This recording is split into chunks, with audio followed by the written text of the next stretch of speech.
ఆంధ్రప్రదేశ్లో కనీసం 145 స్థానాల్లో అధిక మెజారిటీతో ఎన్డీఏ కూటమి విజయం సాధిస్తుందని పార్లమెంట్ అభ్యర్థి దగ్గుబాటి పురంధేశ్వరి, అసెంబ్లీ అభ్యర్థి నల్లమిల్లి రామకృష్ణారెడ్డి అన్నారు.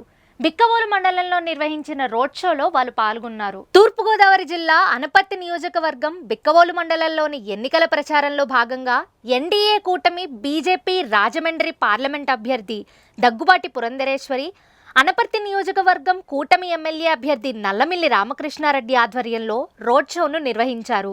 ఉదయం నుండి ప్రారంభమైన ఈ రోడ్ షో రంగాపురం, ఇళ్లపల్లి, తుమ్మలపల్లి, బిక్కవోలు, ఊలపల్లి, పందలపాక వరకు సాగింది. ఈ సందర్భంగా రామకృష్ణారెడ్డి మాట్లాడుతూ ప్రతి గ్రామంలోనూ పెద్ద ఎత్తున సంఘీభావం తెలుపుతూ హారతులతో, పూలదండలతో స్వాగతం పలకడం ఆనందంగా ఉందన్నారు. తప్పనిసరిగా 2 ఓట్లు కమలానికే వేసి జగన్మోహన్ రెడ్డిని ఇంటికి సాగనంపాలన్నారు. ఈ కార్యక్రమంలో 4 మండలాల తెలుగుదేశం, జనసేన, బీజేపీ నాయకులు, కార్యకర్తలు పలువురు పాల్గొన్నారు.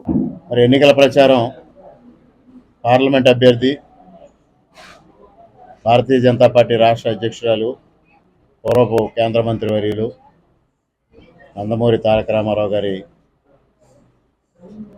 తనయ శ్రీమతి పురంధరేశ్వరి గారితో కలిసి అసెంబ్లీ అభ్యర్థిగా నేను ఈరోజు అనపర్తి నియోజకవర్గంలో ఎన్నికల ప్రచారం నిర్వహించడం జరుగుతూ ఉంది. నిన్నటి రోజున అనపర్తి, రంగంపేట మండలాల్లో చాలా గ్రామాల్లో పర్యటించడం జరిగింది. ఈరోజు రంగంపేట, బిక్కవోలు మండలాల్లో పర్యటన చేస్తూ మరలా సాయంత్రం పెదపూడి మండలంలో ఎన్నికల ప్రచారం నిర్వహించడం జరుగుతూ ఉంది.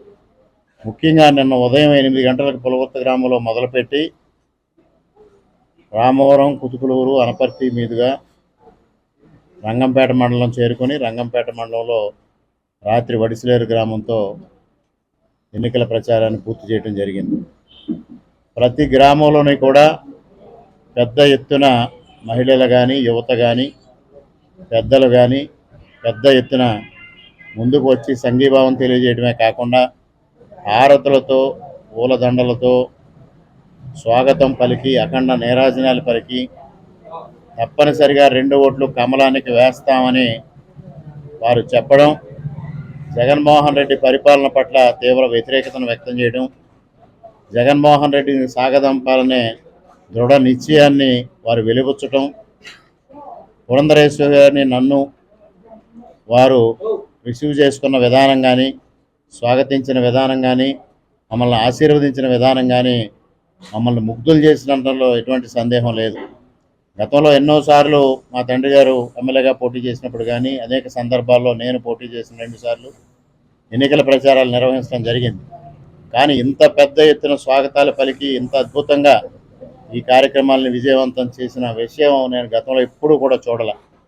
మరి ఇటీవల కాలంలో జరిగిన అనేక రాజకీయ పరిణామాల నేపథ్యంలో నేను తెలుగుదేశం పార్టీని ఒకంత బాధతోనే విడిచిపెట్టి భారతీయ జనతా పార్టీ తరఫున మరి పోటీ చేయడం జరుగుతూ ఉంది.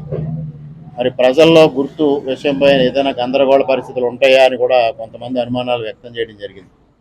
కానీ నిన్నటి రోజున ప్రచార కార్యక్రమం చూసినా, మొన్న నామినేషన్ ప్రక్రియకి హాజరైన వేలాది మంది కార్యకర్తలు కానీ, ఆ రోజు స్వాగతించిన ప్రజలు భావాలని గుర్తిస్తే అసలు ఎటువంటి సందేహం కూడా ప్రజలు వ్యక్తం చేయటంలా.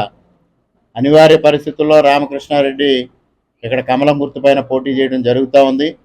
తప్పనిసరిగా 2 ఓట్లు కమలానికి వేసి పురంధరేశ్వరి గారిని, రామకృష్ణారెడ్డి గారిని గెలిపిస్తామని వారు ప్రకటించడం జరుగుతూ ఉంది.